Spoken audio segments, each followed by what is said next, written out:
네, 하나님을 아는 것이 우리의 힘입니다. 몸댕기 여러분 한 주간도 평안하셨습니까? 오늘부터 우리는 내면 세계의 질서와 영적 성장이라는 책을 함께 나누겠습니다. 오늘은 들어가기에서 서문과 1장과 2장을 함께 나누고자 합니다. 열매를 맺는 인생을 사는 이들의 특징이 무엇일까요? 그들은 삶에서 훈련에 힘쓰고 의도성을 가지고 노력하는 사람들입니다. 일종의 삶의 질서가 잡혀있는 사람들이죠. 우리가 추구하는 질서는 삶의 내면을 철저하게 정렬하는 것으로부터 시작이 됩니다. 타인의 도움을 받아야만 응답할 수 있는 까다로운 질문으로부터 시작되죠.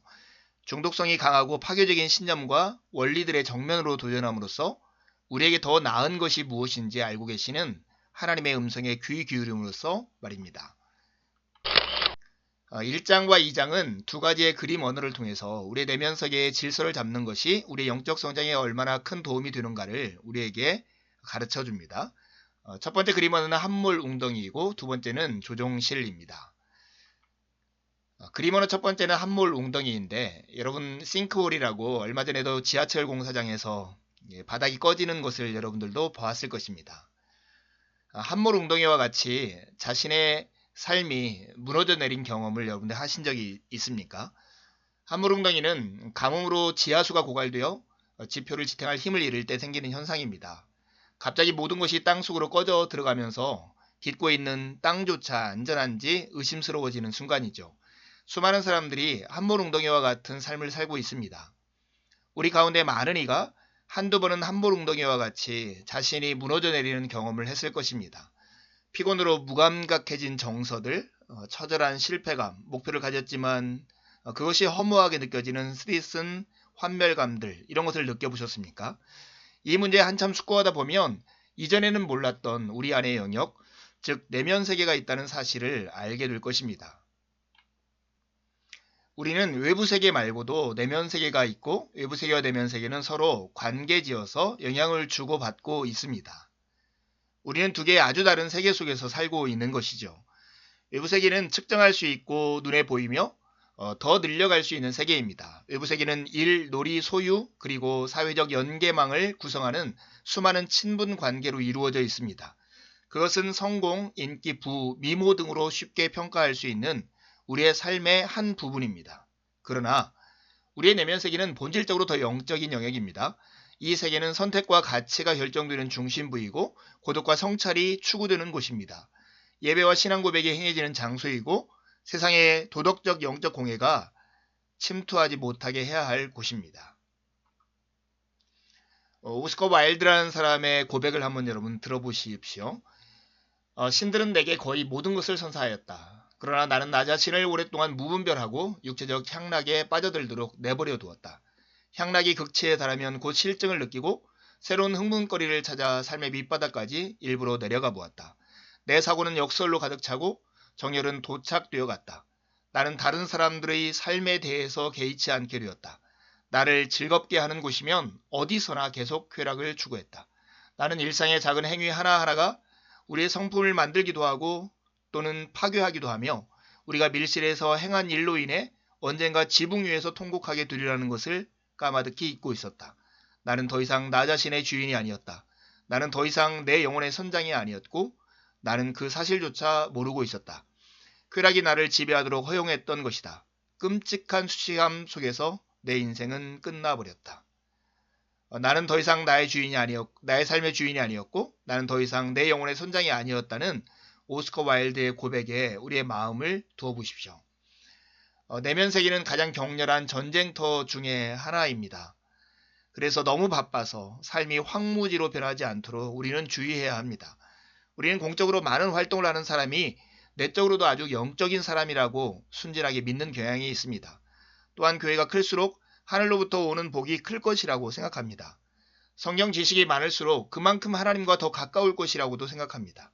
이렇게 생각하는 경향 때문에 내면 세계를 희생해서라도 공적 세계에 관심을 기울이는 불균형적인 삶의 유혹을 받을 것입니다. 함몰 웅덩이와 같은 삶을 피하려면 우리는 어떻게 해야 할까요? 우리는 스스로에게 질문을 하며 살아야 합니다. 함몰웅덩이는 그리스도인들이 직면해야 할 영적인 문제를 물리적으로 보여주는 하나의 그림입니다. 삶의 압박이 가중되고 있는 21세기, 스스로 내면을 응시하면서 다음과 같이 자문해보지 않는다면 함몰웅덩이와 같은 삶을 살게 될 사람이 점점 늘어날 것입니다. 삶의 표면에서 이루어지는 온갖 활동과 아우성 밑에 과연 내면 세계가 존재하고 있는가? 열심히 개발하고 가꾸어야 할 세계가 있는가? 점점 더 표면에서 누르는 압력을 지탱할 만한 내적인 힘과 탄력을 기를 수 있는가? 이런 질문을 던져야 하는 것이죠. 함몰웅덩이 증후군, 함몰웅덩이라고 하는 그림 언어 말고 우리 내면 세계에 우리의 마음을 집중하게 하고 영적 성장에 관심을 갖게 하는 또 하나의 그림 언어가 있다면 조종실입니다. 맥도날드의 친구가 해군의 장교였습니다. 그는 잠수함에서 근무했는데 잠수함에서 있었던 한 가지 사건을 그가 듣고 거기로부터 이 그림 언어를 떠오르죠. 이 잠수함 위로 큰 배가 지나가자 잠수함이 크게 흔들렸습니다. 그러자 함장이 이 장교에게 물었습니다. 이상 없나? 장교가 대답했죠. 네, 이상 없습니다. 그러자 함장은 잠수함의 조종실로 가더니 여러 계기판을 살펴보고 내가 보기에도 괜찮아 보이는군 이렇게 말하더라는 것입니다. 위험은 잠수함 바깥에 있는데 배의 운명은 내부에 잠수함 조종실에서 확인할 수 있었던 것이죠. 함장의 행동을 다시 한번 생각해 보십시오. 사방에 격렬한 소동이 일고 있는 것을 느꼈을 때 모든 것이 질서 있게 돌아가고 있는지 알아보기 위해 그는 곧바로 조종실로 갔습니다. 그 밖에 어디에서도 해답을 찾을 수 없다는 것을 알고 있었습니다. 조종실에 아무 이상이 없으면 배는 아무리 거친 환경도 감당할 수 있기 때문입니다. 인생의 삶도 이와 마찬가지여서 내면 세계의 조종실에 이상이 생기면 화를 당하게 됩니다. 여기에서 일어나는 사고는 탈진이나 신경쇠약, 폭발 등과 같은 이름으로 우리가 부르죠. 그런데 우리의 현실이 어떻습니까? 내면 세계보다는 외적인데 더 많은 관심을 쏟고 있지 않습니까? 삶의 긴장과 압력이 가중될 때 왜 우리는 삶의 조종실로 가는 대신에 더 빨리 뛰고 더 강력하게 저항하고 더 많이 쌓고 더 많은 정보를 모으고 더 나은 전문가가 되려 하는 것일까요? 우리 시대는 내면 세계보다는 외적인 부분에 온갖 소소한데 더 많은 관심을 쏟고 있습니다. 내면 세계만이 우리가 그 어떤 외부의 폭풍에라도 해치고 극복할 수 있는 힘을 얻을 수 있는 유일한 장소인데도 말입니다. 그렇다면 우리는 어떻게 해야 할까요? 잠언 4장 23절 말씀은 우리에게 어떻게에 대한 답을 줍니다. 모든 지킬 만한 것 중에 더욱 내 마음을 지키라. 생명의 근원이 이에서 남이니라. 그 무엇보다도 우리의 마음을 지키라고 말씀합니다. 조종실이라고 부르는 곳을 이 잠언에서는 마음이라고 부르는 거죠. 잠언은 마음을 근원, 샘으로 비유했습니다. 거기로부터 에너지와 통찰과 힘이 흘러나와서 외부의 격변에 굴복하지 않고 오히려 그것을 극복할 수 있다라고 암시를 합니다. 마음을 지켜라. 그러면 그것은 당신과 남들이 마실 수 있는 생명의 샘이 될 것이라 이렇게 말하고 있습니다. 마음을 지킨다는 것이 무엇일까요? 이것은 매일같이 우리를 선택해야 한다는 말을 의미합니다. 우리는 반드시 마음을 지키기로 선택해야 합니다. 우리는 내면 세계, 곧 마음을 정돈함으로써 외부 세계에 영향을 미치고자 하는가? 아니면 내면 세계를 무시함으로써 외부 세계가 우리의 모습을 지배하도록 할 것인가? 이 두 가지는 매일같이 우리가 선택해야 하는 질문이고 선택해야 할 상황이고 이런 걸 통해서 우리의 마음을 지켜나가야 하는 것입니다. 군중의 한복판에서 독자성을 유지하는 삶, 이 삶을 살기 위해서는 로마서 12장 2절에서 우리에게 말씀하신 이 말씀에 우리의 마음을 모두해야 합니다. 너희는 이 시대를 본받지 말고 오직 마음을 새롭게 함으로 변화를 받아 하나님의 선하시고 기뻐하시고 온전하신 뜻이 무엇인지 분별을 하도록 하라. 로마서 12장 2절의 말씀을 필립 성경에서는 세상이 너희를 그 틀 속으로 끼워 맞추지 못하게 하라 이렇게 번역하고 있습니다. 여러분이 그것을 해군 용어로 조정실이라 부르든지 성경 용어로 마음이라 하든지 요점은 같습니다. 즉 모든 것이 질서 정연한 고요한 장소가 반드시 필요하다는 것입니다.